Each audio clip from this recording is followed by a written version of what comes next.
رکھا جائے۔ حضرت ابو سعید خدری رضی اللہ تعالیٰ عنہ سے مروی ہے کہ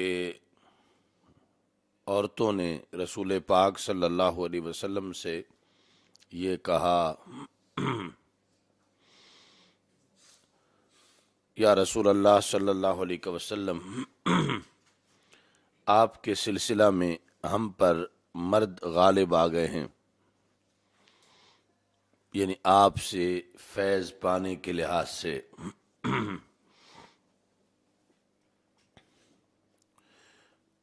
فَاجْعَلْ لَنَا يَوْمًا مِّن نَفْسِكَ،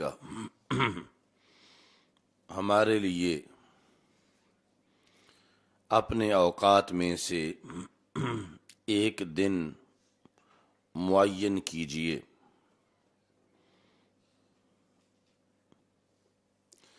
یعنی ایک دن کا مطلب یہ ہے کہ اس میں مرد ہمارے ساتھ شریک نہ ہوں، وہ صرف ہم خواتین کی تعلیم کا دن ہو۔ تو رسول اکرم صلی اللہ علیہ وسلم نے وعدہ کیا صحابیات سے ایک دن کا، ایسا دن جس میں نبی اکرم صلی اللہ علیہ وسلم نے ان سے ملاقات کی۔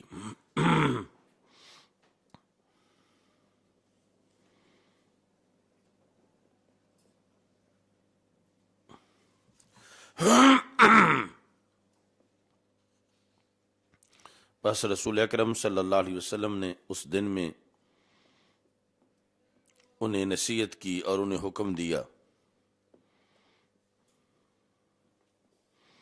اس دن رسول پاک صلی اللہ علیہ وسلم نے جو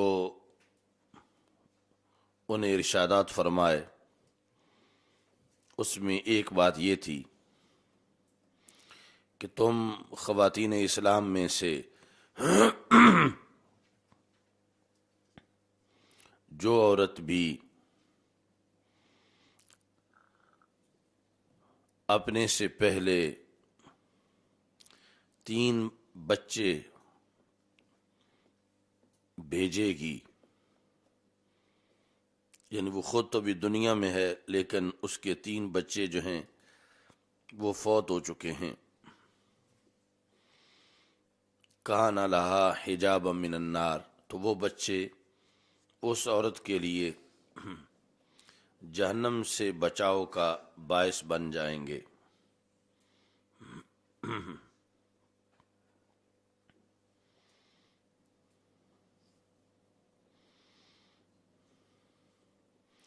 تقدم ثلاثا،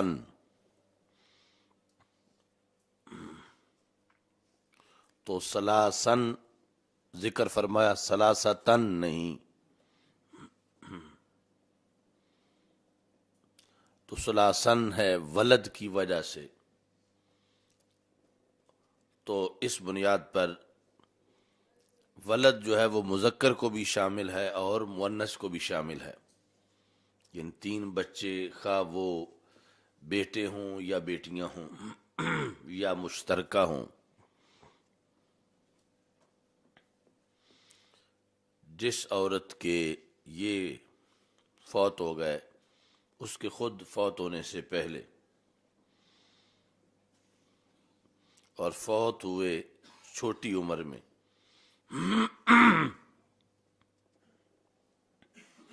تو ایک عورت نے کہا، یا رسول اللہ صلی اللہ علیہ وسلم، اگر 2 فوت ہوئے و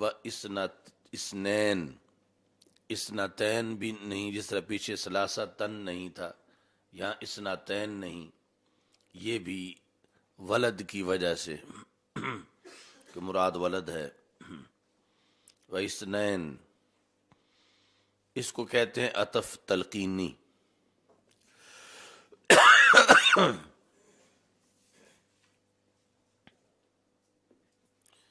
ثلاثن پر عطف ہے، و اثنین مطلب ہے قل و اثنین، جس طرح قرآن مجید میں ہے قال و من ذریتی، پہلے انی جاعلک للناس اماما قال ومن ذریتی، تو وہ عطف تلقینی ہے، ایسے ہی یہ بھی عطف تلقینی ہے۔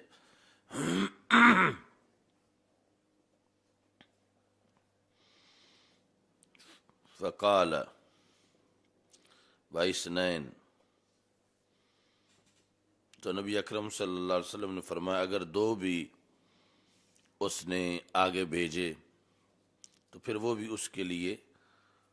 دوزخ سے حجاب بن جائیں گے۔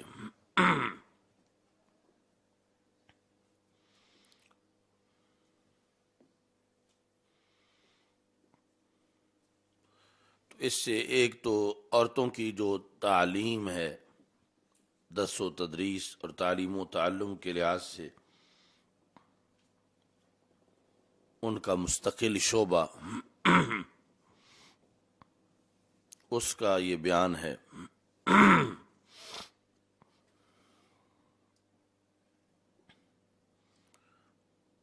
دوسرا یہ ہے کہ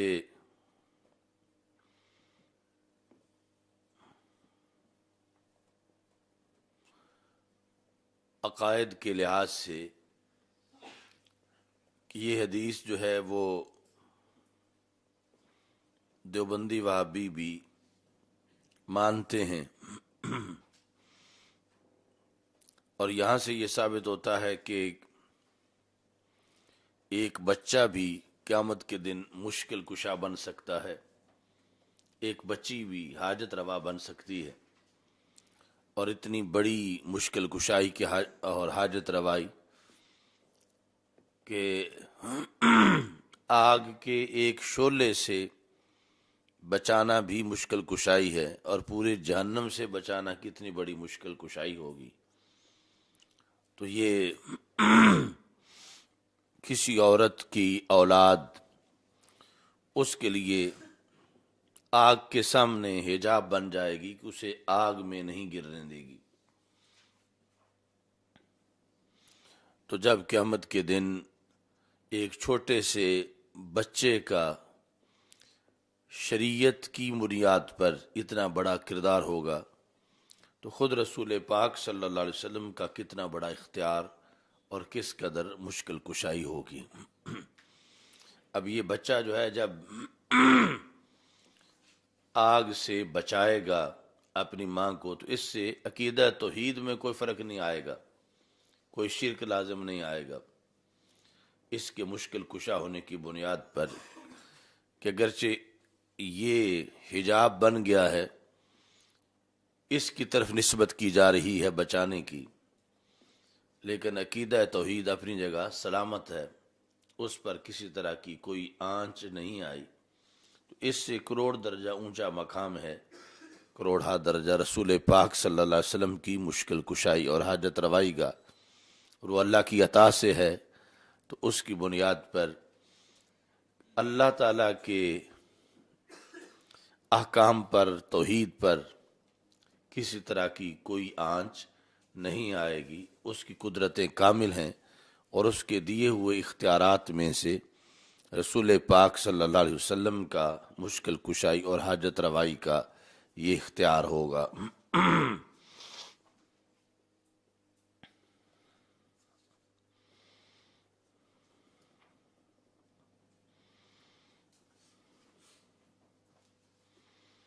تو حجاب یہ تب بنیں گے کہ مثلاً جس وقت فرشتے اس کی والدہ کو لے کے جہنم کی طرف جائیں گے تو یہ آگے کھڑے ہو جائیں گے، اس دن ان کی اتنی پاور ہوگی کہ رب ذوالجلال نے فرشتوں کو حکم دیا ہوا ہوگا کہ جب یہ بچہ روک لے آگے سے تو تم نے اسے کچھ نہیں کہنا بلکہ اس کی بات ماننی ہے، اور اس کے کہنے پر مثلا اگر وہ اپنی ماں کو ہاتھ سے پکڑ کے جنت کی طرف لے جاتا ہے تو تم نے اس کو جہنم کی طرف نہیں لے جانا، بلکہ اس بچے کے کہنے پر اس کی ماں کو جنت کی طرف پہنچانا ہے۔ حجاب من النار اس طرح بنیں گے کہ وہ اپنے کسی عمل کی وجہ سے وہ خاتون کچھ وقت کے لیے چونکہ بات مومنہ کی ہے، کچھ وقت کے لیے اس کا جہنم جانا ثابت ہو گیا ہے اور فرشتے اس کو جہنم کی طرف لے جا رہے ہیں۔ اب آگے اس کی اولاد کو پتہ ہے کہ جہنم کے کس گیٹ پر اسے لے کے پہنچیں گے، اور یہ بھی اللہ کی طرف سے ان کو علم دیا جائے گا کہ اتنے بڑے مجمع میں سے اور اتنے دور دور گیٹ ہیں جہنم کے کہ کس گیٹ پر فرشتے لے کے آ رہے ہیں۔ آگے وہ بچیاں بچے جو ہیں وہ کھڑے ہو جائیں گے اور فرشتوں سے اپنی ماں کو وصول کر کے جنت کی طرف لے جائیں گے۔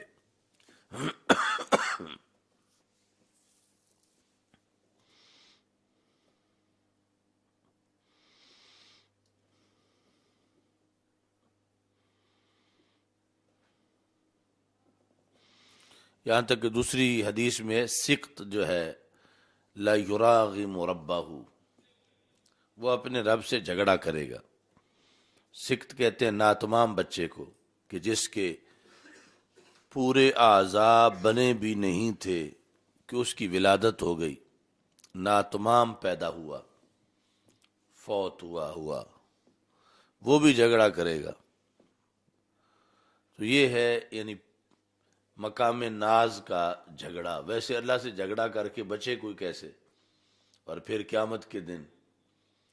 تو یہ خود ناتمام ہے لیکن اللہ سے جھگڑا کرے گا اپنے والدین کے بارے میں۔ تو اس کا جھگڑا جو ہے وہ مقام ناز میں ہوگا اور اس کی بات اللہ تعالیٰ جو ہے وہ تسلیم کر لے گا۔ تو وہ اپنے نافع میں اپنی امی کو باندھے ہوئے ہوگا، یعنی وہ جو جس نالی کے ذریعے اسے خوراک جاتی تھی ناف، اور وہ پورا ابھی اس کا بدن بنا ہی نہیں تھا اور اسی حالت میں فوت ہو گیا، تو اس کے پاس اب ہاتھ پاؤں تو سلامت نہیں ہے، تو وہ نافع جو ہے اس کے ذریعے وہ اپنی ماں کو کھینچے گا، یعنی قیامت کے دن اس کے مثلا ہاتھوں کے گرد لپٹ کے یا تو اس طرح کر کے وہ بھی اپنی امی کو کھینچ کے جنت لے جائے گا۔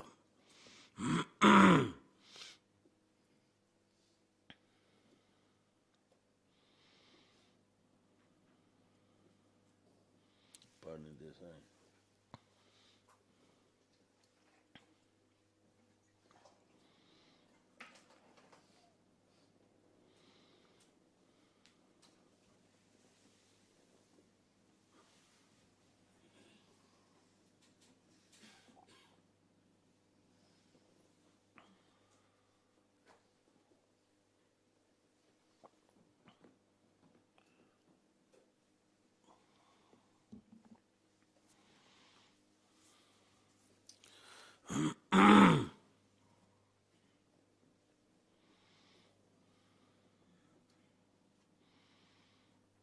تو یہ بہانہ ہے وہابیوں دیوبندیوں کا کہ اگر اختیارات رسول صلی اللہ علیہ وسلم مانے تو اس سے پھر توحید میں فرق پڑتا ہے۔ اب یہ سب کچھ مانتے ہیں جو بچہ جائے وہ، اور اس میں یہ ضروری نہیں کہ وہ بچہ کوئی غوث کتب کی اولاد میں سے ہو یا سادات کی اولاد میں سے ہو، وہ مطلقاً مومن مرد و عورت سے وہ پیدا ہوا، اس کو یہ اختیارات دیے گئے ہیں اور اس کی بنیاد پر یہ مشکل کشائی اور حاجت روائی ہوگی۔ تو باقی جو مزید اعلیٰ شرف ہے نسب کے لحاظ سے، خواہ وہ سیادت کی بنیاد پر اعلیٰ ہو یا علم کی بنیاد پر اعلیٰ ہو، ان کے لیے تو مزید اہتمام ہوں گے۔ یہ ایمان کی بنیاد پر ایک بچے کے لیے یہ کوٹا رکھا گیا ہے، اور اسے مخالف فرقہ یہاں کوئی انکار نہیں کرتا کہ اس کے خلاف کوئی مشکل کشا کانفرنس کرے کہ یہ کیوں ایک بچے کو اختیارات دے دیے گئے ہیں۔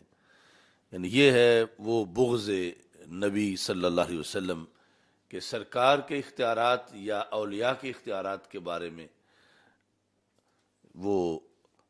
کانفرنس کرتے ہیں۔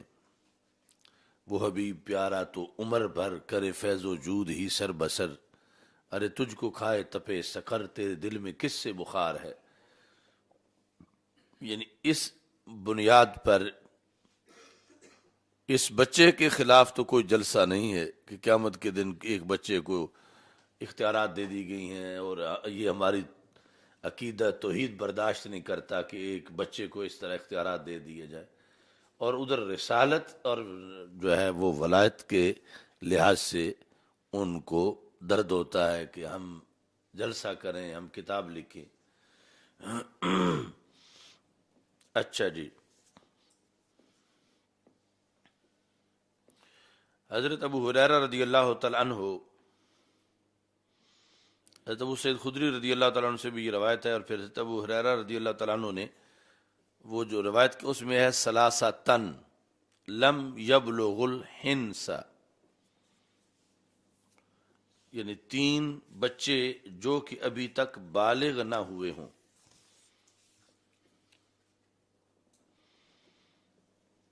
لغوی معنی ہے کہ جن پر ابھی تک گناہ نہیں لکھا گیا، لم یبلغ الحنس، تو گناہ اس لیے لکھا گیا کہ وہ ابھی بالغ نہیں ہیں، تو ان کی یہ شان ہے۔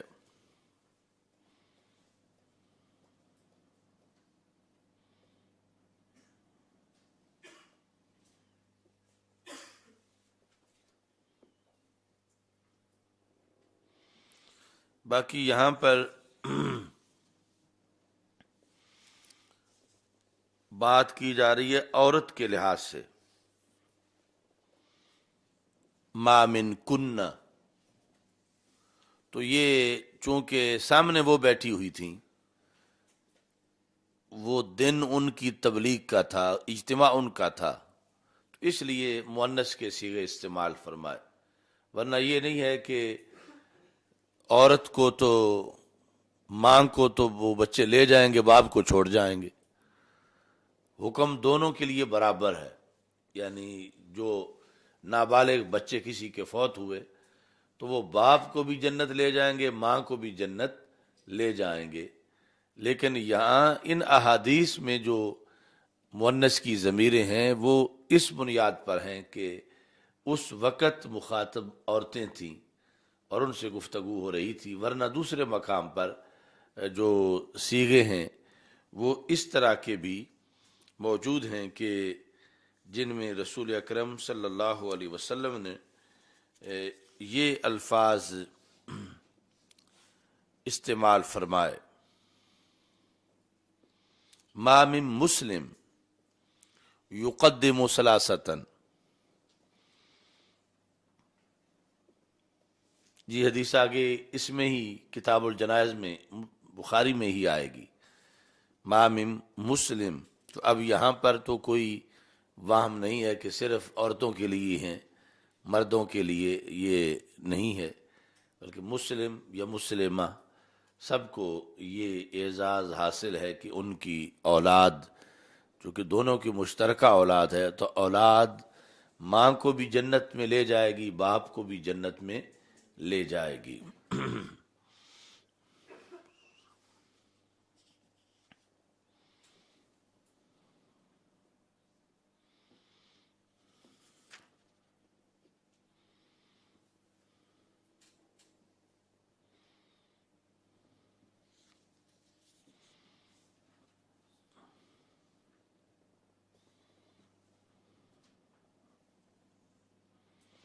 باقی یہ جو قید ہے لم یبلغ الحنس، تو اس کا ایک سبب یہ ہے کہ یہ عمر جو اولاد کی ہوتی ہے اس میں وہ پیارے زیادہ ہوتے ہیں، یعنی جو ابھی نابالغ ہوں، تو پھر ان کے فوت ہونے پر آزمائش بڑی ہوتی ہے کہ زیادہ پیاری چیز دنیا میں جانے کی بنیاد پر صبر کا امتحان ہوتا ہے، تو جب بچہ بالغ ہو جائے تو اس کے بعد جو ہے پیارا تو اگرچہ پھر بھی ہے، لیکن جب وہ نافرمانی کرتا ہے تو پھر آہستہ آہستہ پیار گھٹتا جاتا ہے، یا کچھ دیگر معاملات کی وجہ سے اتنا نہیں رہتا جتنا کہ پہلے تھا، تو پھر اس کے فوت ہونے پر اتنا صدمہ نہیں ہوتا جتنا اس سے پہلی عمر میں ہوتا ہے۔ اس بنیاد پر رسول پاک صلی اللہ علیہ وسلم نے یہ قید ساتھ لگائی، اور پھر اس کے جانے کے لحاظ سے بھی ہے کہ ابھی اس کا نامہ اعمال بالکل ستھرا ہے اور کسی طرح کی کوئی سیاہی نہیں لگی ہوئی، چونکہ وہ بھی بالغ ہوا ہی نہیں ہے، تو اس کی جو تقدیس ہے وہ زیادہ ہے اللہ کے ہاں. تو یہ رسول پاک صلی اللہ علیہ وسلم نے ساتھ اس کے قید لگائی.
جو کل والے سبق میں گزرا ہے کہ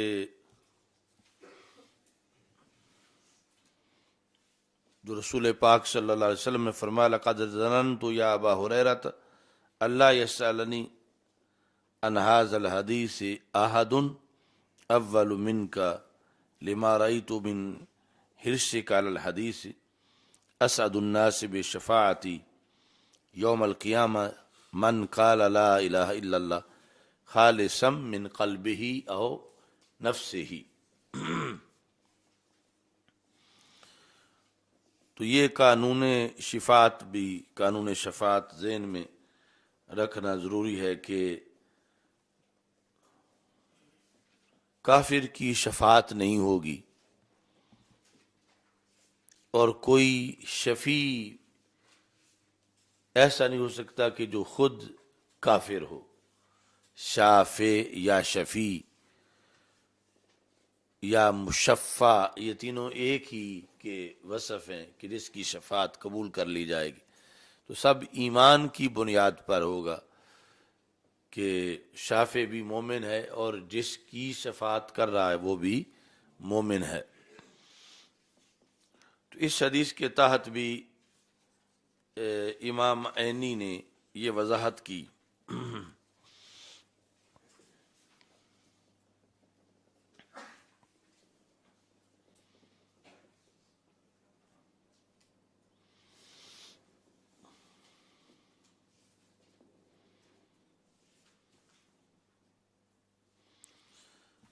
سوال پیدا ہوتا ہے کہ اسعد الناس بشفاعتی من قال لا الہ الا اللہ، کہ اسعد جو ہے اس میں تفضیل ہے، تو زیادہ سعادت مند میری شفاعت کے لحاظ سے قیامت کے دن رسول پاک صلی اللہ علیہ وسلم نے فرمایا وہ ہے جو مومن ہو، زیادہ سعادت مند. اس سے پھر پتہ چلتا ہے کہ نفس سعادت مند تو پھر غیر مومن بھی ہوگا، کیونکہ اسعد الناس بشفاعتی یوم القیامت من قال لا الہ الا اللہ. تو اسعد کا جو تفضیل کا فائدہ ہے وہ یہ ہوگا کہ زیادہ سعادت مند تو مومن ہے اور کچھ سعادت مند تو مشرک بھی منافق بھی شفاعت لے جائے گا کہ اس کو بھی شفاعت کا حصہ مل جائے گا، جبکہ ایسا نہیں ہے. تو اس کے جواب میں امام عینی نے کہا کہ یہ اسعد ہونا بمعنی سعید، کہ یہاں اسعد اس میں تفضیل سعید کے معنی میں ہے. تو مطلب کیا ہوا کہ نفس سعادت مند وہی ہوگا جو مومن ہے، جو مومن نہیں اس کو نہ تھوڑی سعادت ملے گی نہ زیادہ سعادت ملے گی شفاعت کے لحاظ سے. جس طرح کہ وما ربک بظلام للعبید، تمہارا رب مومنوں پر بندوں پر ظلم کرنے والا نہیں. تو وہاں ظلام ظالم کے معنی میں ہے، اوپر نفی آئی ہوئی ہے، کیونکہ اگر وہاں مبالغہ میں رکھیں تو مطلب کیا ہوگا کہ تمہارا رب بندوں پہ زیادہ ظلم نہیں کرتا. تو اب وہاں پڑے گا کہ پھر نفس ظلم تو معاذ اللہ کر لے، حالانکہ نہ نفس ظلم بالکل ظلم کا کروڑواں حصہ بھی نہیں کرتا، نہ نفس ظلم کرتا ہے نہ زیادہ ظلم کرتا ہے. تو وہاں پر یہ قانون ہے کہ ظلام بمانا ظالم ہے. ایسے ہی یہاں پر اسعد بمانا سعید ہے، کہ سعادت وہ پائے گا جس نے کلمہ پڑھا ہوا ہے، شفاعت اس کی ہوگی جس نے کلمہ پڑھا ہوا ہے.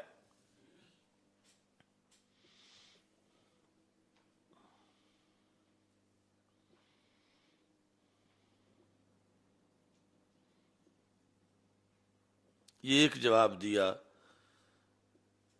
امامینی نے. وَيَجُوزُ أَن يَكُونَ عَلَى مَعْنَاهُ الْحَقِيقِيِّ الْمَشْهُورِ، اور کہا کہ یہ جو اسعد کا حقیقی معنی ہے، یعنی اسعد بمعنی سعید نہ ہو بلکہ تفضیل والے معنی میں ہو، یہ بھی ہو سکتا ہے. اور ادھر وہ شرط بھی برقرار رہے گی کہ شفاعت مومن کے لیے ہے.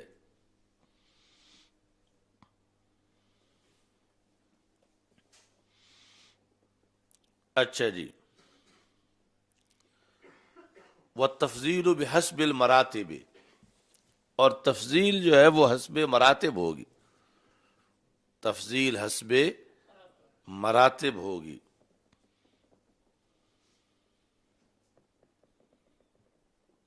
کہ جو اس کیٹیگری کے لوگ ہیں ان میں سے وہ زیادہ سعادت مند ہے.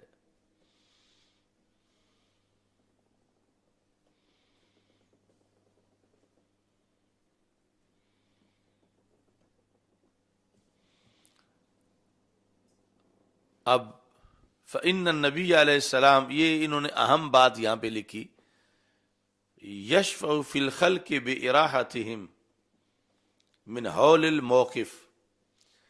یعنی جس وقت رسول پاک صلی اللہ علیہ وسلم قیامت کے دن جو موقف ہے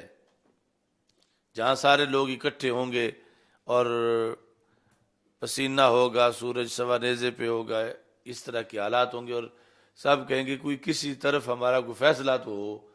یہاں سے تو ہمیں ہماری جان چھوٹے، کوئی سفارش ہماری کرے. تو اس وقت تو بھی سارے مومن کافر اکٹھے ہی ہوں گے. تو وہاں جو رسول پاک صلی اللہ علیہ وسلم کی سفارش سے،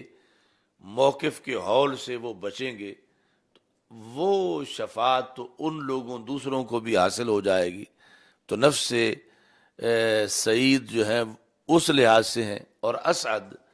پھر جہنم سے نجات کے لحاظ سے ہیں. جہنم سے جو چھٹکارا ہے شفاعت کی بنیاد پر، وہ کافر کا نہیں ہوگا. تو اب یہاں سے فائدہ ہو سکتا ہے، اور اس بنیاد پر اسعد کا لفظ اپنی حقیقت پر ہے کہ اسعد تو وہ ہیں کہ جو شفاعت پا جائیں گے جہنم سے چھٹکارے کے لحاظ سے، اور نفس سعید یہ حول موقف کے لحاظ سے.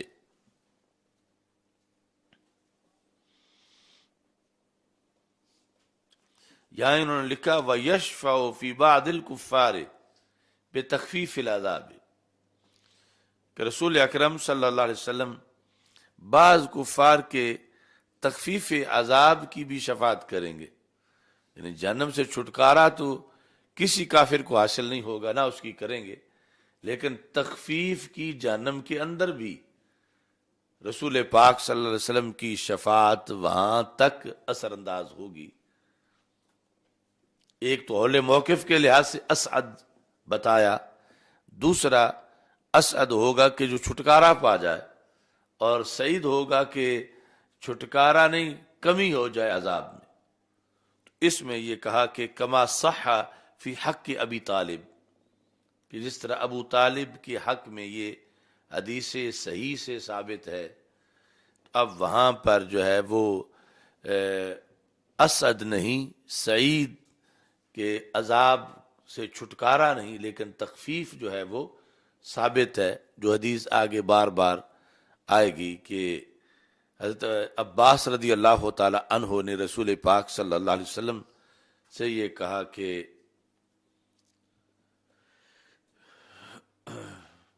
هل نفعت ابا طالب فانه كان يغضب لك، کہ ابو طالب کو آپ نے کوئی فائدہ دیا، وہ تو آپ کی وجہ سے لوگوں سے جھگڑا کرتے رہے۔ تو رسول اکرم صلی اللہ علیہ وسلم نے فرمایا نعم، ہاں میں نے فائدہ دیا۔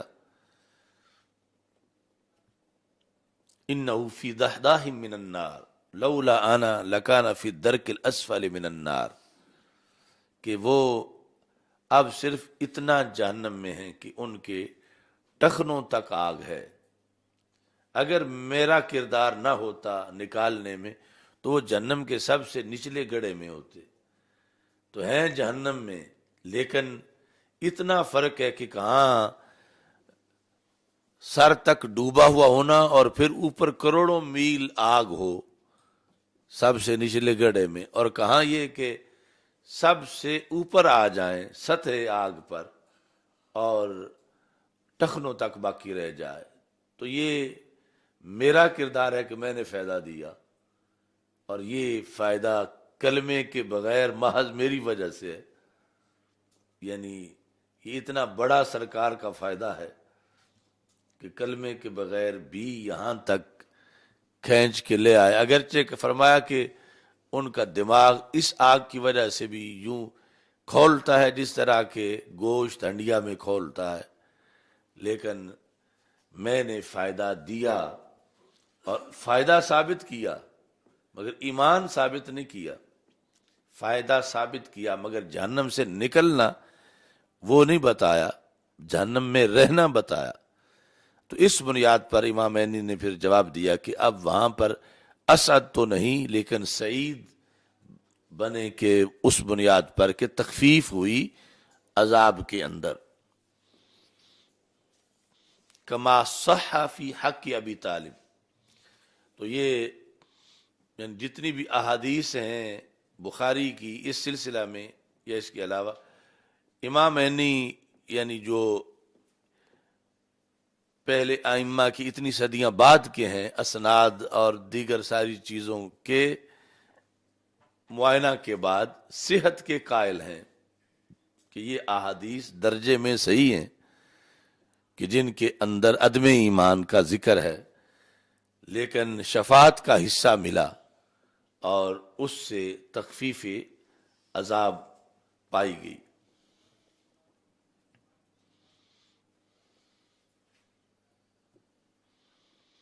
وَيَشْفَعُ فِي بَعْضِ الْمُؤْمِنِينَ بِالْخُرُوجِ مِنَ النَّارِ، یہ ہے درجہ بندی سعادت میں کہ کچھ مومنین کی رسول پاک صلی اللہ علیہ وسلم شفاعت کریں گے، کس بارے میں؟ کہ جہنم داخل ہونے کے بعد ان کو نکال لیں گے۔ وَفِي بَعْضِهِمْ يَرْفَعُ الدَّرَجَاتِ فِيهَا، کچھ جہنم جائیں گے نہیں جنت جائیں گے، لیکن پھر بھی ان کو سفارش کی ضرورت ہوگی، اعلیٰ درجے کی جنت ملے، تو اب وہاں بھی شفاعت ہے۔ پھر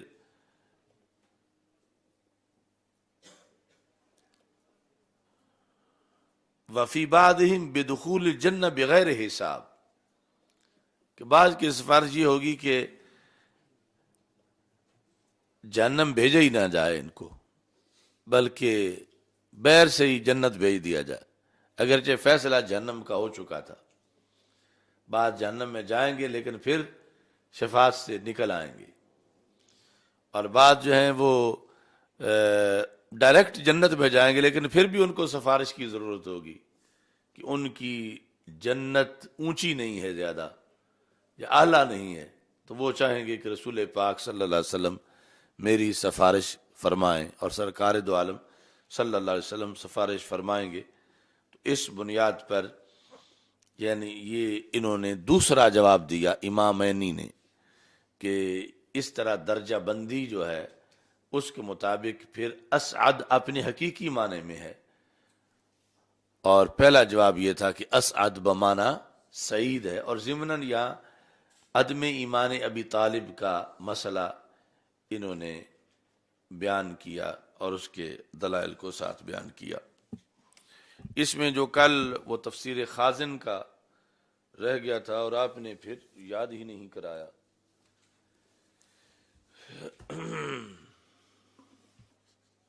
یہ تفسیر خازن جو ہے اس میں چوتھے پارے کے اندر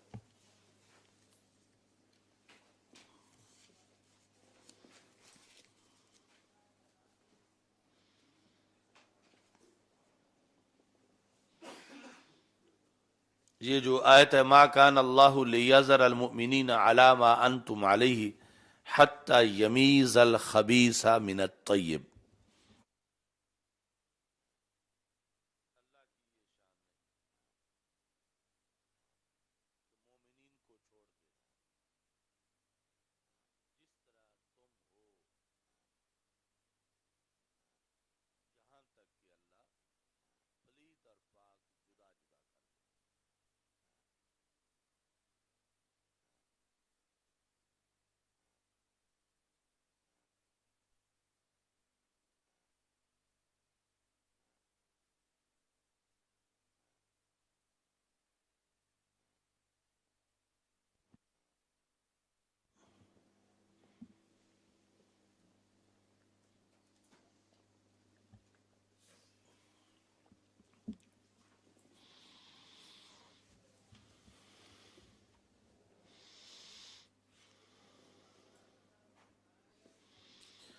تو یہاں پر اس کا شان نزول لکھا ہے کہ رسول پاک صلی اللہ علیہ وسلم نے فرمایا اردت علی امتی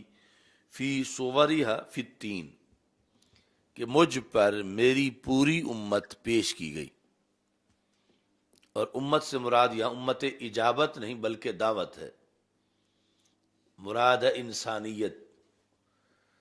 قیامت تک جتنے انسان پیدا ہونے تھے سارے میرے سامنے رکھے گئے، یہ اتنے بڑے مشاہدے کا اعلان کیا رسول اکرم صلی اللہ علیہ وسلم نے۔ امت کا تو فرق سمجھتے ہو نا کہ دعوت اور اجابت۔ دعوت ہے کہ جنہیں مسلمان ہونے کی دعوت ہے، تو امت دعوت میں یہودی بھی ہیں، نصرانی بھی ہیں، ہندو بھی ہیں، سکھ بھی ہیں، سارے کافر بھی ہیں، لیکن اجابت صرف وہ ہے جنہوں نے دعوت کو قبول کیا ہے۔ تو امت اجابت چھوٹی ہے امت دعوت کے مقابلے میں، اگرچہ اپنے طور پر امت اجابت بھی بہت بڑی ہے، لیکن مطلقاً انسانیت کے افراد زیادہ ہیں، اور ان انسانوں میں سے مسلمان جو ہیں یہ تھوڑے ہیں۔ تو اردت علی امتی، یہاں پر امت بمانا ہے امت دعوت، کما اردت علی آدم، جس طرح حضرت آدم علیہ السلام کے اوپر روحیں پیش کی گئی تھی ساری اولاد کی، یعنی ان پر عرض تھا، عرض ہے پیش کیا جانا بحیثیت اولاد کے، کہ آدم علیہ السلام کو ان کی ساری اولاد دکھائی گئی قیامت تک جتنی پیدا ہونی ہے، پر جیسے انہیں اولاد دکھائی گئی مجھے امت دکھائی گئی، مجھ پر میری ساری امت، کہ میرے اعلان نبوت کے بعد قیامت تک جتنے لوگوں نے پیدا ہونا ہے وہ سارے کے سارے، یعنی ان کی ارواح وہ میرے سامنے پیش کی گئیں۔ پیش کرنے کے بعد اعلم، تو مجھے علم دیا گیا، اعلم تو ایک یعنی مشاہدہ ہے، اور پھر ایک اللہ کی طرف سے مزید علم ہے، کس بارے میں؟ من یؤمن بی ومن یکفر بی، کہ کون مجھ پہ ایمان لائے گا اور کون انکار کرے گا۔ اب ان لفظوں سے پتہ چلا کہ امت سے مراد دعوت ہے، جو اگر امت اجابت ہوتی تو اس میں تو پھر دو قسمیں ہیں ہی نہیں، امت اجابت تو ساری یومینوں والی ہے، تو یہ ہے امت دعوت، کہ جس میں آگے پھر سب سامنے کر کے ان میں سے جو قیامت تک جنہوں نے کلمہ پڑھنا تھا، اللہ نے ہر بندے کا مجھے علم دیا، تو یہ ہم سب کے لیے سعادت کی بات ہے کہ ہم اگرچہ صحابی نہیں بن سکے، صدیوں بعد پیدا ہوئے ہیں، لیکن ہم سب پر بھی نگاہ رسول صلی اللہ علیہ وسلم پڑی تھی کہ جب اللہ نے بتایا کہ یہ قیامت تک، یہ جب ہمارے والی صدی کا ذکر ہو رہا تھا تو اس صدی کے جو مومنین تھے رب بتا رہا تھا کہ یہ آپ کا کلمہ پڑھیں گے، اور سرکار دو عالم صلی اللہ علیہ وسلم مشاہدہ فرما رہے تھے کہ اس صدی کے اندر یہ میرے مومن ہیں اور اس کے اندر فلاں فلاں کافر ہیں۔ تو یہ صورتحال مشاہدہ کی تھی کہ اعلمت اردت کے بعد اعلمت اردت علی امتی، آگے اعلمت مجھے علم دیا گیا۔ تو اگرچہ دیگر احوال کا علم ثانوی بھی ہے، لیکن سب سے بڑا علم قیامت تک کے انسانوں کے بارے میں اسی دن رسول پاک صلی اللہ علیہ وسلم کو دے دیا گیا کہ ان میں مومن کون ہے اور ان میں کافر کون ہے۔ ویسے تو علم یہ بھی ہے کہ ان میں مالدار کون ہے اور نادار کون ہے، عالم کون ہے، جاہل کون ہے، لیکن یہ جو سب سے بنیادی فرق ہے جس پر آگے مدار ہے بہت فضیلتوں کا، تو یہ بتا دیا گیا کہ مومن کون ہے اور کافر کون ہے۔ اور اس سے یہ پتا چلا کہ پہلے جو لفظ امت آیا ہے وہ امت اجابت نہیں ہے بلکہ دعوت ہے۔ اب یہ جو بات ہے یہ آج ہمیں 15ویں صدی میں اس پر بڑی خوشی ہو رہی ہے، مگر منافقوں کو اس وقت بھی جلن ہوئی، یعنی جب یہ پتہ چلا کہ رسول پاک صلی اللہ علیہ وسلم تو قیامت تک کے غلاموں کو پیار کی نگاہ سے دیکھ چکے ہیں، تو انہیں اس پر جلن ہوئی۔ فبلغ ذلک المنافقین، تو یہ بات منافقین تک پہنچی۔ فقالوا استہزاء معاذ اللہ زعم محمد انہ یعلم من یؤمن به ومن یکفر به ممن لم یخلق بعد ونحن معه وما یعرفنا۔ تو ان تک یہ بات پہنچی تو انہوں نے استہزاء کہا، مذاق کرتے ہوئے، کہ حضرت محمد صلی اللہ علیہ وسلم یہ گمان کیا ہے انہوں نے کہ وہ قیامت تک کے مومن بھی جانتے ہیں اور کافر بھی جانتے ہیں، یعنی کہنے لگے یہ جو انہوں نے دعویٰ کیا یہ کچا دعویٰ ہے، معاذ اللہ یہ بات صحیح نہیں ہے۔ اب وہ علم نبوت کو تولنا شروع ہو گئے، اور تولنے کا طریقہ کیا تھا؟ یہ شروع سے یعنی سب سے پہلے منافق تھے جنہوں نے علم رسول صلی اللہ علیہ وسلم میں کمی پر دلائل پیش کیے، اور پھر بالخصوص علم غیب کے انکار پر دلائل پیش کیے۔ یہ ان کی بدقسمتی ہے اس برے کام میں پہلا نمبر لینے پر۔ انہوں نے دلیل یہ پیش کی کہ نحن معہ وما یعرفون، ایک ہیں ہم، ایک ہیں مثال کے طور پر 20ویں صدی والے، تو 20ویں والے تو پیدا ہی نہیں ہوئے ابھی تک، جو نہیں پیدا ہوئے انہیں جاننا بہت مشکل ہے، جو ساتھ ہیں انہیں جاننا آسان ہے، تو ہم ساتھ رہنے والے ہیں۔ وما یعرفون، ہمارا تو ان کو پتہ نہیں ہے، معاذ اللہ پتہ نہیں ہے کہ یہ کہاں سے انہوں نے اخذ کیا ہوا ہے کہ ہمیں تو مسجد سے باہر نہیں نکالتے، ہم تو جب نماز پڑھنے جاتے ہیں ہمیں نمازی ہی سمجھتے ہیں، ہمیں مومن سمجھتے ہیں، حالانکہ ہم نے تو صرف اوپر سے کلمہ پڑھا ہوا ہے، ہمارے دلوں میں کفر ہے۔ تو جب ایک بندے کو اپنے ساتھ والوں کا پتہ نہ چلے تو جو ابھی پیدا ہی نہیں ہوئے ان کا پتہ کیسے چلے گا؟ معاذ اللہ یہ دلیل پیش کر رہے تھے منافقین رسول پاک صلی اللہ علیہ وسلم کے دعوے کے مقابلے میں۔ سرکار کا دعویٰ تھا میں قیامت تک کے لوگوں کو جانتا ہوں، یہ کہنے لگے جو قیامت تک کے لوگوں کا کیا کیسے جانے، جو ساتھ والوں کو نہ جانے قیامت والوں کو کیسے جانے گا، قیامت تک کے لوگوں کو کیسے جانے؟ تو ہم تو ساتھ والے ہیں اور ہمیں یہ نہیں جانتے، ہمارا جانتے ہوتے تو پھر ہمیں کیوں قریب آنے دیتے، ہمیں تو مومن سمجھتے ہیں، چونکہ ہم نماز پڑھتے ہیں تو تب ہی پڑھتے ہیں کہ مومن ہے، ورنہ ہمیں کہتے کہ مسجد سے نکل جاؤ، تم جھوٹے ہو، ہمیں تو نکالتے نہیں ہیں۔ تو پتہ چلا یہ صغرا کبرا انہوں نے ملایا کہ ہمارا علم نہیں، جب ہمارا نہیں تو پھر قیامت تک والوں کا بھی علم نہیں، تو پھر معاذ اللہ زعم، یہ ان کا گمان ہے، یہ حقیقت نہیں ہے۔ یہ منافقین نے سب سے پہلے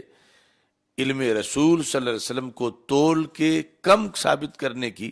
اور علم غیب کی نفی کرنے کی سب سے پہلے منافقین نے دلیل پیش کی۔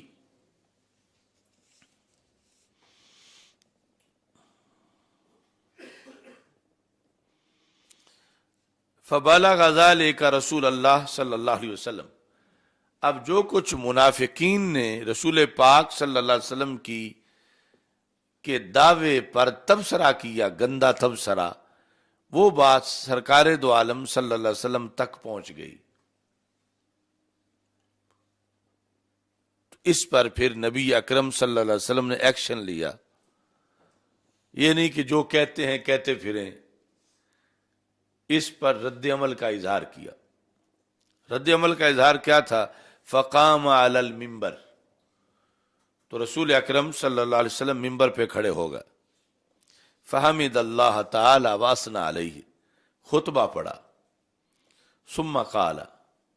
پھر ارشاد فرمایا، ما بال اقوام طعنوا فی علمی، یہ ہوتے کون ہیں جو مجھے بے علمی کے تانے مارے۔ تو شان رسول صلی اللہ علیہ وسلم کے تحفظ کے لیے پہلی کانفرنس کا انعقاد خود رسول پاک صلی اللہ علیہ وسلم نے کیا، اور پھر علم رسول صلی اللہ علیہ وسلم کے اس بات کے لیے خود جلسہ رسول پاک صلی اللہ علیہ وسلم نے کیا، اور قیامت تک کے عاشقان رسول صلی اللہ علیہ وسلم کے لیے سنت بنائی۔ تو رسول پاک صلی اللہ علیہ وسلم نے لفظ یہ بولے، ما بال اقوام طعنوا فی علمی، ان قوموں کا حال کیا ہے، طعنوا فی علمی، میرے علم میں جنہوں نے طعن کیا۔ تو طعن کہتے ہیں نیزے کی نوک سے کسی کی بکھی میں زخم کرنا، نیزے کی نوک سے یعنی وہ کسی کی بکھی میں مارنا، یہ طعن ہے۔ تو طعنو یعنی یہ نہیں فرمایا کہ یہ اعتراضوا علیہ، مجھ پر انہوں نے اعتراض کیا، اس کو بہت سیریس لیا رسول پاک صلی اللہ علیہ وسلم نے کہ یہ محض اعتراض نہیں، یہ اعتراض سے اگلی بات ہے کہ انہوں نے مجھ پر طعن کیا، میرے علم پر، اس کو زخم کرنے سے تعبیر کیا، اور فرما ما بال اقوام، یہ ہوتے کون ہیں، ما بال اقوام، یعنی ان کی کیا حیثیت ہے کہ یہ ایسا کریں، ان کا یہ سٹیٹس نہیں، ان کو یہ حق نہیں پہنچتا، ان کی یہ حیثیت نہیں، یہ ہوتے کون ہیں، کیا پدی کا شوربہ، یعنی اس کے ضمن میں آئے گا۔ مطلب یہ ہے کہ رب نے دیا مجھے علم، میں نے لیا، درمیان میں یہ نہ دینے والے ہیں نہ دلوانے والے ہیں، تو یہ محاسبہ کس چیز کا کر رہے ہیں، ان کا تولنے کا کیا مطلب ہے، ما بال اقوام، یعنی یہ اپنی حد سے تجاوز کر کے انہوں نے ایسی باتیں کی ہیں، انہیں حق نہیں پہنچتا تھا کہ یہ ایسی بات کرتے۔ اب رسول پاک صلی اللہ علیہ وسلم نے پھر چیلنج کیا، ثم قال، پھر فرمایا، ما بال اقوام طعنوا فی علمی لا تسألونی عن شیء فیما بینکم و بین الساعہ الا نبأتکم بہ، لا تسألونی، ان شیئن، نکرہ تحت النفی ہے، جس کا بھی تم سوال کرو، کل کا یا پرسوں کا، فرمایا نہیں، آج سے لے کر قیامت تک کا، فی ما بینکم و بین الساعہ، تمہارے آج کے حالات سے لے کر قیامت تک کا جو بھی سوال کرو، الا نباتکم بھی، مگر میں اس کا جواب دوں گا۔ اب چونکہ پس منظر پیچھے علم غیب کا ہے، تو پھر آگے چیلنج بھی اور دعوت بھی علم غیب کی ہے۔ یعنی اعتراض یہ نہیں تھا کہ انہوں نے نماز کے مسئلے معادلہ صحیح نہیں بتائے، یا انہوں نے روزے کے احکام صحیح نہیں بتائے، اس لحاظ سے علم پر اعتراض نہیں تھا، علم پر اعتراض تھا مستقبل کی خبر کے لحاظ سے، جس کو علم غیب کہتے ہیں۔ تو پھر سرکار دو عالم صلی اللہ علیہ وسلم کا جواب بھی اسی کے لحاظ سے تھا کہ تم نے مستقبل میں نے جو کہا کہ میں قیامت تک کے مومن بھی جانتا ہوں اور کافر بھی جانتا ہوں، اور تم نے کہا کہ نہیں جانتے، تو پھر میں بیٹھا ہوا ہوں، اب کوئی مطالعہ کرنے بھی نہیں جاؤں گا، کوئی تیاری کرنے بھی نہیں جاؤں گا، ابھی پوچھو مجھ سے، میں یعنی اگر جواب نہ دے سکوں تو پھر تم بک بک کرو، تو میں ابھی کہتا ہوں جو تم پوچھو گے میں تمہیں جواب دوں گا۔ یعنی یہ کلیئر کرنا بھی ایک رحمت تھی کہ تم اپنا شک دور کر لو، یعنی علم شریعت کے ساتھ ساتھ جو یہ غیب کا علم ہے اللہ کے دیے ہوئے سے مستقبل بتانا، اس بارے میں، ورنہ جو ہے یہ فی ما بینکم و بین الساعہ کے لفظوں کی ضرورت ہی نہیں تھی۔ تو یہ فی ما بینکم و بین الساعہ یہ معین کر رہے ہیں کہ بات علوم غیبیہ کی تھی، کہ آج سے لے کر قیامت تک، کیونکہ دوسرا جو ہے وہ علوم شریعت ان کا تو اس طرح بیان ہی نہیں ہوتا کہ جو کل کے بارے میں پوچھنا ہے، جو پرسوں کے بارے میں پوچھنا ہے، جو صدی بعد کے بارے میں پوچھنا ہے، جو 10 صدی بعد کے بارے میں پوچھنا ہے، وہ تو سارا سرکار نے خود ہی بیان کیا، اور وہ شریعت کے لحاظ سے تھا، اس کا کل پرسوں سے کوئی تعلق نہیں تھا۔ تو یہ تھا کہ علوم غیبیہ کا چیلنج دے دیا رسول پاک صلی اللہ علیہ وسلم نے کہ تم نے انکار میرے علم غیب کا کیا، میں اس بات علم غیب کا کر رہا ہوں،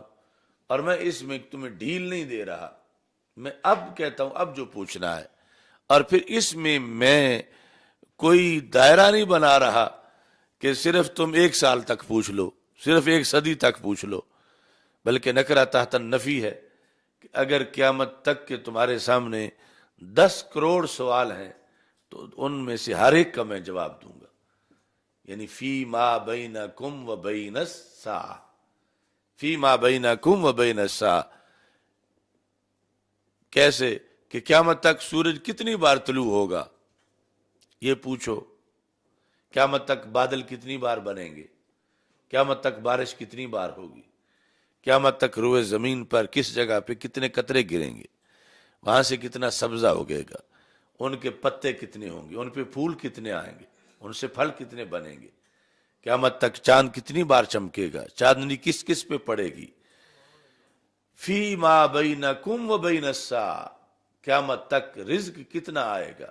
کوئی کتنا کھائے گا، کس کے ہاں کتنے بچے جنم لیں گے، کس کی بیماریاں کیا ہوں گی، کس کے کمال کیا ہوں گے، فی ما بینکم و بین الساعہ، قیامت تک جو کچھ بھی ہونا ہے تم مجھ سے پوچھ لو، تو میں ادھار نہیں کروں گا۔ ادھار کا یہ مطلب ہوگا کہ مثلا جبریل آئیں گے تو یہ تو تب بیان کروں گا، یا یہ تو پرسوں آ کے بیان کروں گا، نہیں، میں ابھی بیان کرتا ہوں، مجھے یہ برداشت نہیں کہ تم تان کرو، لیکن میں جواب دینے کو تیار ہوں کہ جو تم پوچھو گے آج سے لے کر قیامت تک تو میں اس کا جواب دوں گا۔ تو اب اگر یہ نبوت کی علوم سے ریلیٹڈ بات ہی نہیں تھی تو سرکار دعویٰ پھر کیوں کر رہے تھے؟ تو پتہ چلا کہ یہ بھی نبوت کی علوم کا ایک حصہ ہے اور سرکار دو عالم صلی اللہ علیہ وسلم کو حاصل تھا۔ اور پھر یہ کہ یعنی اتنی وسعت کہ بندہ جو ہے وہ صرف فیما بینکم و بین الساعہ، اگر سالوں تک اس کا ترجمہ جو ہے اس کے افراد ہی بیان کرتا جائے تو ختم نہ ہوں۔ یعنی یہ جو سرکار نے ان کو آفر کر دی کہ یہ وسیع کتنی تھی کہ تم مجھ سے پوچھو، تو پوچھنے میں اتنی وسعت ہے تو بتانے میں آگے کتنی ہوگی۔ تو اسی کے ضمن میں یعنی یہ سوال بھی ہو سکتا تھا جو سرکار دو عالم صلی اللہ علیہ وسلم انہیں اجازت دے رہے تھے کہ جو کچھ قیامت تک ہونا ہے میں ابھی بتاتا ہوں، تو صحابہ پوچھ سکتے تھے کہ یا رسول اللہ صلی اللہ علیہ وسلم قیامت تک روئے زمین پہ ملک کتنے بنیں گے؟ تو سرکار بتاتے کتنے بنیں گے۔ یعنی یہ سوال بھی اسی آفر کا حصہ تھا۔ اگر صحابہ پوچھتے کہ ان ملکوں کے نام کیا کیا ہوں گے تو سرکار دو عالم صلی اللہ علیہ وسلم ان کے نام بھی بتاتے۔ یعنی یہ فرما رہے تھے پوچھ لو میں نام بتاتا ہوں، تو جب نام بتاتے تو پھر پاکستان کا نام بھی ضرور آتا۔ اور جب وہ پوچھتے کہ یا رسول اللہ صلی اللہ علیہ وسلم یہ جس کو آپ نے پاکستان کہا اس کے شہر کون کون سے ہوں گے، تو پھر لاہور شریف کا نام بھی ضرور آ جاتا۔ پھر لاہور شریف میں پوچھتے کہ اس کے علاقے کون کون سے ہیں تو تاج باغ کا نام بھی ضرور آتا۔ پھر تاج باغ کے لحاظ سے پوچھتے کہ جس کو تاج باغ فرما رہے ہو اس کی فلاں تاریخ کو شاہ جلال ریسرچ سینٹر میں کون کون سے آپ کی حدیث پڑھیں گے، تو ہر ایک کا نام بھی ضرور آتا۔ یعنی اسی موضوع کا ہی حصہ ہوتا جو سرکار فرما رہے تھے کہ قیامت تک جو کچھ ہونا ہے یہ علم تھا تو فرما رہے تھے۔ اب کسی کی جیب میں لاکھ ہو کہتے جتنے کروڑ مانگنے ہیں مانگ لو، تو کروڑ مانگنے کی تو آفر نہیں کر سکتا اگر ہوئی لاکھ۔ اگر سرکار کو ہر گھڑی میں قیامت تک جو ہونا تھا پتہ نہ ہوتا تو کیسے آفر فرماتے؟ تو آپ نے فرمایا فیما بینکم و بین الساعہ، اور پھر لا تسألونی عن شیئن، یہ نکرہ تحت نفی کا کمال ہے کہ جو بھی قیامت تک ہوگا وہ پوچھو میں اس کا تمہیں جواب دوں گا۔ اچھا جی،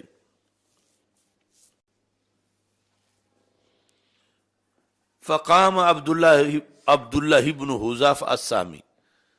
جو کل جن کا نام حدیث میں گزرا، جنہوں نے پوچھا من ابی، تو حضرت عبداللہ بن حذافہ السامی اٹھ کے کھڑے ہوئے،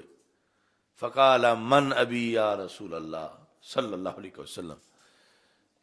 آپ مجھے بتائیں میرا باپ کون ہے۔ تو اب جو کچھ ہم اس حدیث کی تقریر میں دعویٰ کر رہا ہے وہ سارا یہاں سے ثابت ہوا۔ دعویٰ ہم نے یہ کیا کہ بات تھی علوم غیبیہ کی، چیلنج کیا رسول پاک صلی اللہ علیہ وسلم نے علوم غیبیہ کا، اور یہ نماز روزے کے سوالوں کی بات نہیں تھی، انکار بھی نہیں تھا ان کی طرف سے نماز روزے کے مسائل کے لحاظ سے، انہوں نے بھی علوم غیبیہ کا انکار کیا تھا، اور رسول پاک صلی اللہ علیہ وسلم نے علوم غیبیہ کا اس بات کیا تھا۔ اب کوئی کہے کہ لا تسألونی عن شیء، یہ ہے کہ جو تم نماز کا مسئلہ پوچھو گے میں بتاؤں گا، ہم کہتے وہ تو یقیناً ہے ہی، لیکن یہاں علوم غیبیہ ہیں۔ اب اس کی مثال یہ ہے کہ سامنے جو صحابہ بیٹھے تھے انہوں نے کیا سمجھا، کیا انہوں نے اس چیلنج کے بعد کوئی نماز کا مسئلہ پوچھا، کوئی زکوٰۃ کا پوچھا، کوئی حج کا پوچھا؟ نہیں، انہوں نے علم غیب کا پوچھا۔ تو جو اہل زبان تھے اور پھر روزانہ سرکار دو عالم صلی اللہ علیہ وسلم سے فیض پاتے تھے، جو انہوں نے سمجھا ان کی برکت سے ہم نے بھی اس حدیث سے وہی سمجھا کہ یہ اب جو وہاں پر پیریڈ لگا ہوا تھا کہ جو پوچھو، تو یہ شریعت کے احکام کا نہیں تھا، علوم غیبیہ کا تھا کہ علوم غیبیہ میں سے جو پوچھنا ہے آپ پوچھ لو، میں ابھی تمہیں جواب دوں گا۔ تو پوچھنے والے نے پھر غیب کی خبر پوچھی، تو سرکار دو عالم صلی اللہ علیہ وسلم نے آگے جواب دے کے یہ ثابت کر دیا کہ تم نے میری بات صحیح سمجھی ہے. یعنی جب انہوں نے پوچھا من ابھی، تو سرکار فرماتے میں نے کو یہ کہا ہے کہ اپنے باپ پوچھو، میں نے تو کہا نماز پوچھو، میں نے کہا روزے کا مسئلہ پوچھو، میں نے کہا زکوٰۃ کا پوچھو، تم نے تو غلط پوچھا تو میں نہیں جواب دیتا. ایسا نہیں سرکار دو عالم صلی اللہ علیہ وسلم نے فرمایا. سرکار دو عالم صلی اللہ علیہ وسلم نے جواب دے کے ثابت کیا کہ تمہارا سوال موضوع کے مطابق ہے، لہذا میں تمہارا جواب دیتا ہوں. تو اس سے پتہ چلا کہ آج اس حدیث پر جو جنگ ہے، بھابی کہتے ہیں کہ نہیں غیب کی تو بات ہی نہیں تھی، تو یہ غلط ہے. چونکہ اس وقت جو سامنے بیٹھے تھے انہوں نے غیب کی سمجھی، اور پھر خود رسول پاک صلی اللہ علیہ وسلم نے بھی مہر تصدیق لگا دی کہ تم نے صحیح سمجھی، ورنہ سرکار جواب ہی نہ دیتے اور فرماتے کہ سوال جو ہے یہ موضوع کے مطابق نہیں ہے. اور پھر اس میں آگے کمال یہ ہے جو ہمارا سال ہر سال سے اصول ہم بیان کرتے ہیں کہ شان رسول صلی اللہ علیہ وسلم کو بیان کرنے کا یہ ضابطہ ہے کہ شان رسول صلی اللہ علیہ وسلم تول تول کے نہیں، سینہ کھول کے بیان کی جاتی ہے. تو وہ اصول بھی یہاں سے ثابت ہوا، چونکہ فی ما بینکم و بین الساعہ یہ ہے مستقبل، اور پوچھنے والے نے تو ماضی کا پوچھ لیا. حضرت عبداللہ بن حذیفہ سامی جب یہ پوچھ رہے ہیں من ابھی، تو ان کی جو ابوت ثابت ہوئی کسی سے وہ تو آج سے کئی سال پہلے ہوئی. مثلا آج ان کی عمر 35 سال ہے، تو یہ 35 سال پہلے کی ایک بات پوچھ رہے ہیں. یہ مستقبل کی نہیں پوچھ رہے، یہ ماضی کی پوچھ رہے ہیں، اور وہ بھی بڑی چھپی ہوئی بات. یہ نہیں پوچھ رہے کہ من ہوا زوج امی، میری امی کا خامد کون ہے. یہ تو عام لوگوں کو بھی پتا ہوگا اس ماحول میں کہ ان کی امی کون ہے، ان کا ابا کون ہے، یعنی امی کا خامد کون ہے. یہ پوچھنا چاہتے ہیں کہ نطفہ میں کس کا ہوں، اصل میں اولاد کس کی ہوں. چونکہ ان پر اعتراض ہوتا تھا کہ تم اپنے باپ کے نہیں، تو پھر یہ سرکار دو عالم صلی اللہ علیہ وسلم سے سند لینا چاہتے تھے،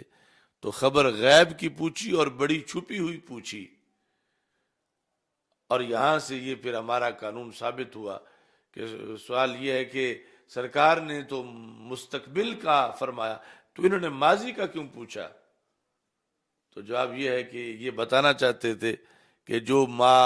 یکون بتا سکتے ہیں وہ ما کانا بھی بتا سکتے ہیں.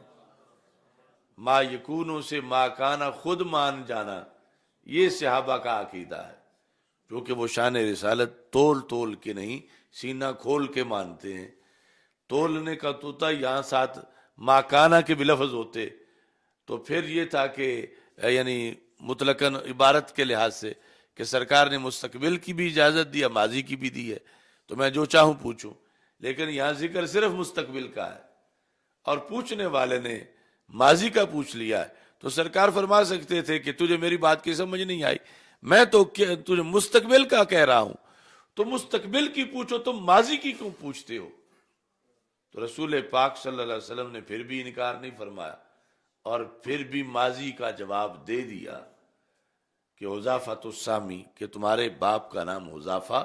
سامی ہے. یعنی کئی سال پہلے کی ایک نہایت چھپی ہوئی بات برسر مجلس پوچھی گئی. رسول پاک صلی اللہ علیہ وسلم کے چیلنج کے بعد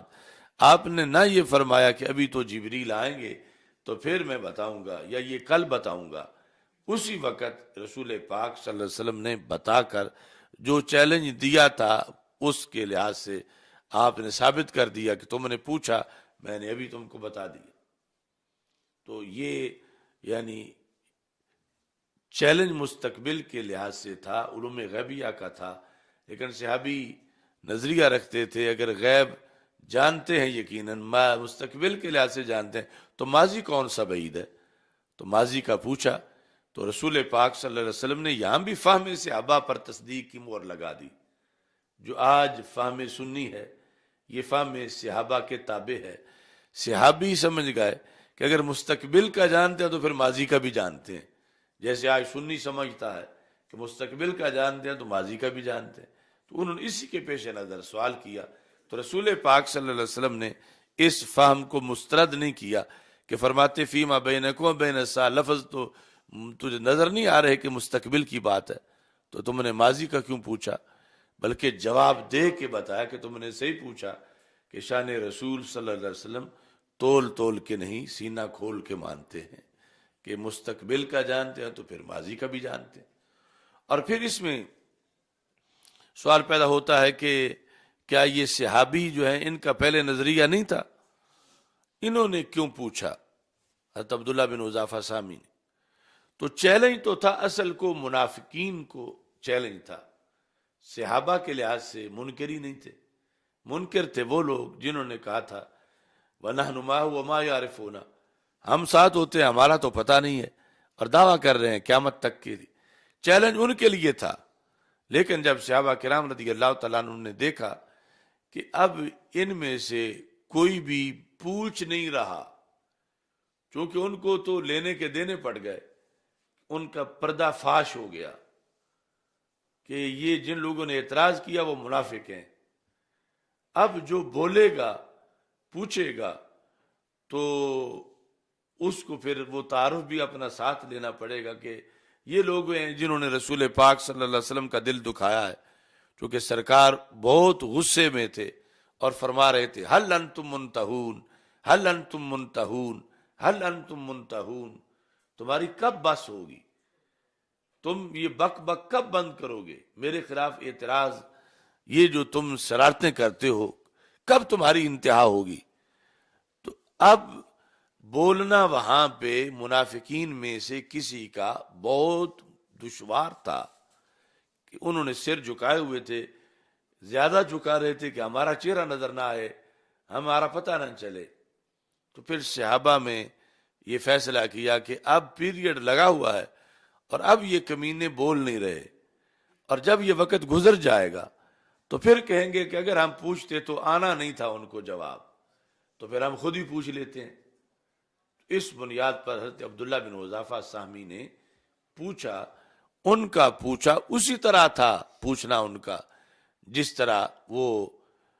رسول پاک صلی اللہ علیہ وسلم کے پاس جبریل آئے تھے، شدید و بیاد الثیاب شدید و سواد الشعر،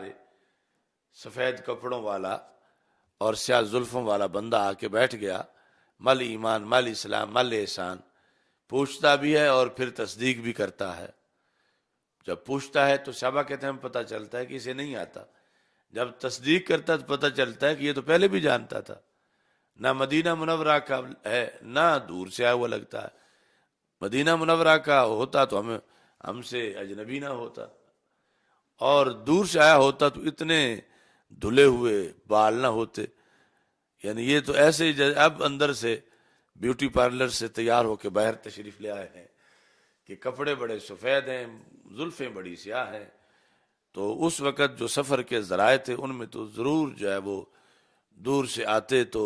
رستے کا غبار یا اس طرح کی کوئی چیز ہوتی۔ تو وہ جب تشریف لے گئے تو رسول پاک صلی اللہ علیہ وسلم نے صحابہ سے پوچھا پتہ ہے کون؟ تو اللہ و رسول عالم، تو فرمایا کہ ذاکا جبریل اتاکم یعلمکم دینکم، یہ جبریل تھے تمہیں تمہارا دین سکھانے آئے تھے۔ اب وہاں جو طریقہ تھا سوال کا حضرت جبریل علیہ السلام کا، کس کی مقصد کے لیے تھا؟ تعلیم کے لیے تھا۔ تو ایسے عبداللہ بن حذافہ بھی منافقین کے سامنے یہ ثابت کروانا چاہتے تھے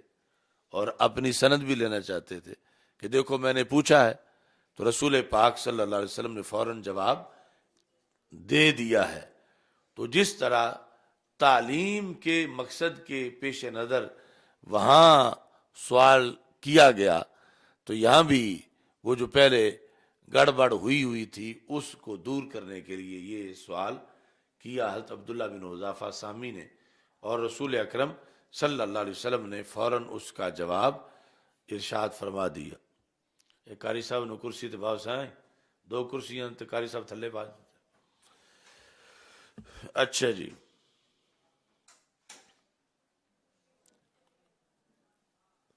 کالا من ابی کالا حذافہ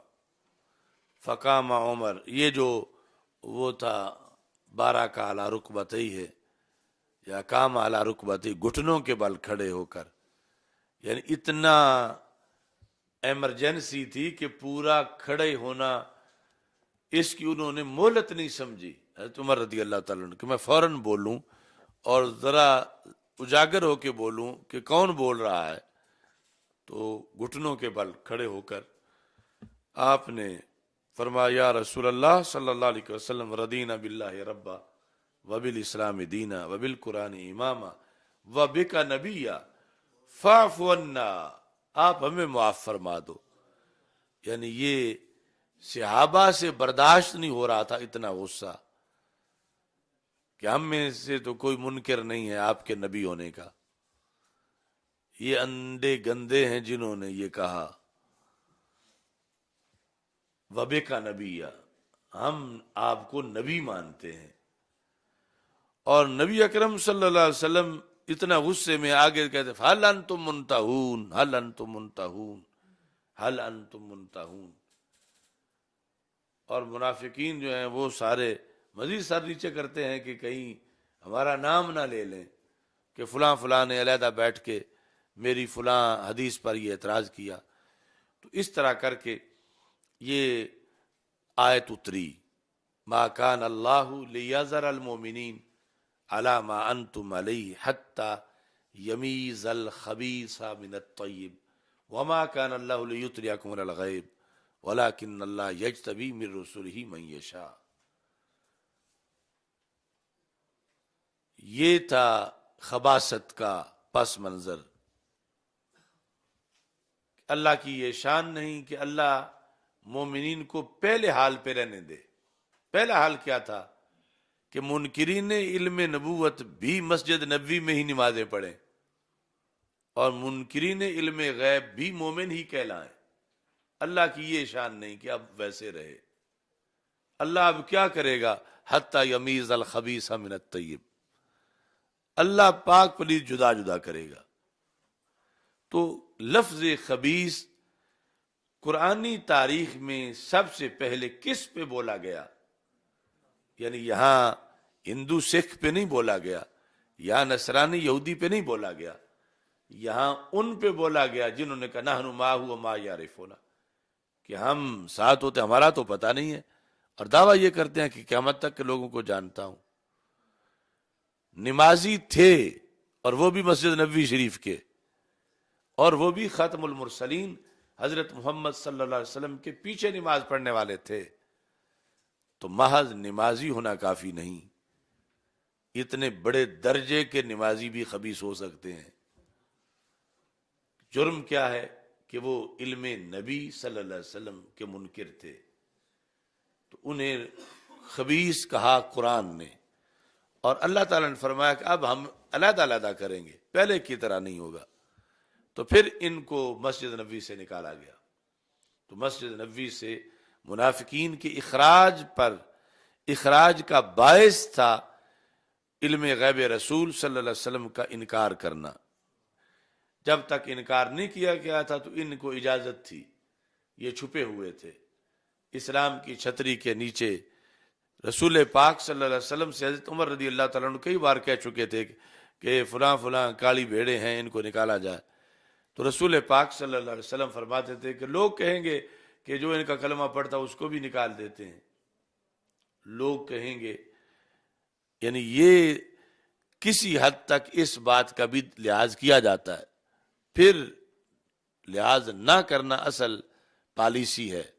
کہ لوگ جو کچھ بھی کہیں گے ہم تو ایسا کریں گے. تو پہلے تھا کہ ابھی مخالفت بہت زیادہ ہے معاشرے میں، لڑائیاں ہو رہی ہیں قریش مکہ سے. تو اعلانیہ جو دشمن ہے وہ کہیں گے ان کا کیا، ان کا تو جو کلمہ پڑھے اس کو بھی یہ مارتے ہیں، مسجد سے نکال دیتے ہیں. تو فرمایا کہ ان یہ جملہ بولنے کی نوبت نہ آئے. لیکن جب یہ باز نہیں آئے تو اب اگلی پالیسی تھا کہ لوگ جو بھی کہیں اب ہم نے نکالنا ہی ہے، جو کہ اللہ تعالیٰ فرما رہا ہے ما کان اللہ لیذر المومنین، اب ہم نہیں رہنے دیں گے۔ تو جب رب نہ رہنے دے تو ہم اب کیسے رہنے دیں؟ ما کان اللہ لیذر المومنین، اب جن پر لفظ مومن بولا جا رہا تھا ان میں سے کچھ خبیث تھے، کچھ طیب تھے۔ خبیث منافقین تھے، طیب صحابہ تھے۔ تو ان میں سے جن پر لفظ مومن بولا جا رہا تھا اور مسجد نبوی میں نماز پڑھ رہے تھے، ان کے اندر اللہ نے امتیاز کیا اور فرمایا وما کان اللہ لیطلعکم علی الغیب، جو اصل پیچھے بات چلی ہوئی تھی وہ ظاہر ہوئی کہ اللہ کی شان نہیں کہ تمہیں اطلاع دے غیب پر،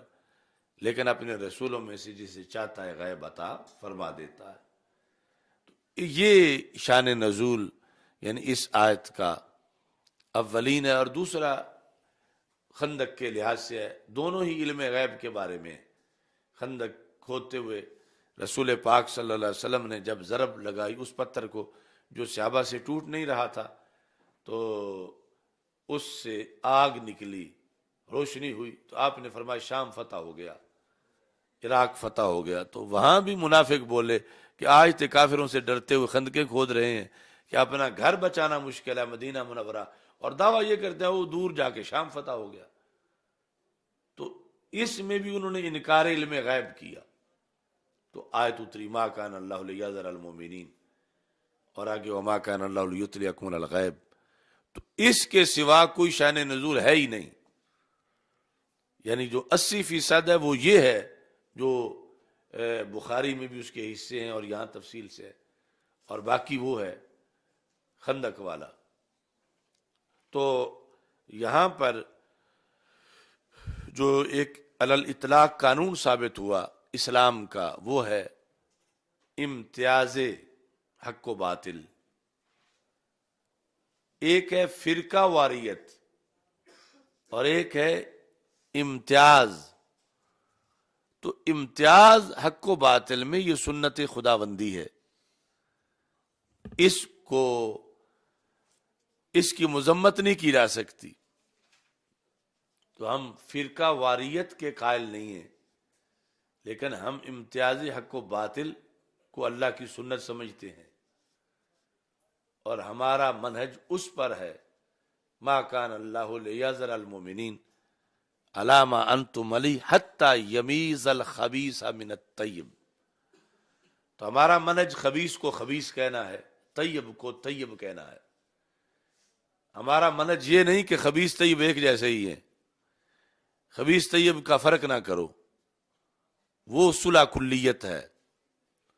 خبیث طیب کا فرق نہ کرنا صلح کلیت، اور خبیث طیب کا فرق کرنا یہ تنگ نظری نہیں، یہ سنت خداوندی ہے، اللہ نے کیا ہے، قرآن میں ہے، رسول پاک صلی اللہ علیہ وسلم نے خود فرمایا ہے، تو ہمارے لیے بھی لازم۔ اب ظاہر ہے کہ اس میں مشکل تو ہے، اس میں مقبولیت کو ٹھیس پہنچتی ہے، اس میں آدمی کے ماننے والوں پر اثر پڑتا ہے، لیکن یہ ایک فرائض میں سے فریضہ ہے، حتی یمیز الخبیث من الطیب۔ اگر خبیث کو خبیث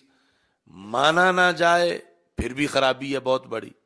مانا جائے لیکن کہا نہ جائے پھر بھی خرابی ہے۔ شریعت کہتی ہے خبیث کو خبیث مانو بھی اور کہو بھی، تاکہ طیب ممتاز ہو جائے۔ تو یہ ہے ہمارا منہج صراط مستقیم، یا اس کو کہتے ہیں مسلک اعلی حضرت، اور یہ ہے سنت خداوندی۔ یہ فرقہ وارانہ بات نہیں، یہ امتیاز خداوندی ہے کہ یہ فرق ہونا چاہیے۔ اچھا جی،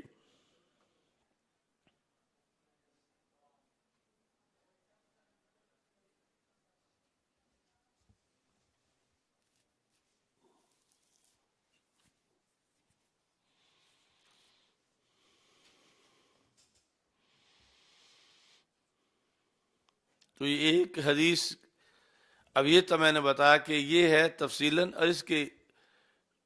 اجزاء ہیں بخاری میں، تو مل کر پھر اس کو بھی تقویت ملتی ہے جو خازن میں ہے، اور پھر بخاری والا جو ہے اس مضمون کو ہم اکٹھا کرنے کے لیے بھی اس کو سامنے رکھ سکتے ہیں، جو ہو بہو ایک ایک جملہ تین تین اکٹھے ہیں جو اس میں اور بخاری میں، اور پھر اصل تفصیل جو ہے وہ یہ تھی کہ بات یہاں سے چلی، اور پھر اتنا بلیغ خطبہ دیا رسول پاک صلی اللہ علیہ وسلم نے، سب سے پہلے جلسہ خود کیا تو شان رسول صلی اللہ علیہ وسلم کے تحفظ کا طریقہ بتایا، اور اس کے لحاظ سے پھر جو تقاضے ہیں وہ رسول پاک صلی اللہ علیہ وسلم نے بیان کیے، اور اس وقت بہت مشکل تھا جب ابھی مدینہ منورہ پر حملے ہو رہے تھے، اور آج تو اس کے مقابلے میں ہزارہ درجے آسان ہو چکا ہے، لیکن آزمائش آج بھی بہت بڑی ہے، مگر اس سنت خداوندی اور سنت نبوی کو پورا کرتے ہوئے آج اس امتیاز کی ضرورت ہے، اور خبیث کو خبیث جاننا، ماننا اور بیان کرنا، اور طیب کو طیب کہنا اور اس کے طیب ہونے پر گواہی دینا، یہ اس وقت کا نصاب ہے۔ چلو سائیں، الحمدللہ رب العالمین والعاقبۃ للمتقین والصلاۃ والسلام علی رسول الکریم استغفر اللہ لا الہ الا اللہ وحدہ لا شریک لہ لہ الملک ولہ الحمد وهو علی کل شیء قدیر۔ خیر و برکت، کامیاب ہو کام